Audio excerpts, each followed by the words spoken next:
小生戏曲，单名一个仙，临安人士。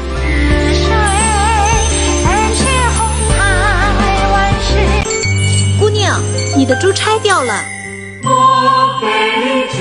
小生这厢有礼了，谢谢官人。天哪！第一次听到这首歌的时候，我只在感叹，唱戏的，自己还挺忐忑的。我再来一个。他学的特别的快啊，非常棒，非常优秀。他的很感动。认识魏军，我也真的关注到传统文化。这也是一个有唱戏曲基础的地方。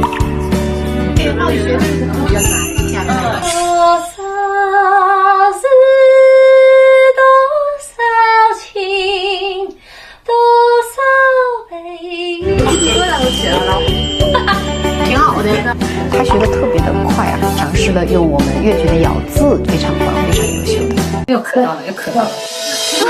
如果下次遇见你，希望是在晴天里，要对你说的话，想来想去是你我的记忆，就算很远的距离，也要紧紧抱着你。你的侧脸映在湖面，光线照着树林里，熟悉的地方想起你。七夕的时候告诉大姐二姐还是很好看，他们两个会很愿意看，会很想看，又很经典，又很感人，他们就会去看。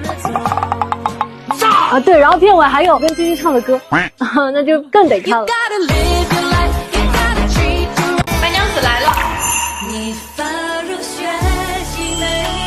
初见面的时候，我其实对他印象就很深刻。我的天哪！浩宇这爆发力好强，当时我就心仪他。丽君的选择是什么呢？浩宇，陈浩宇。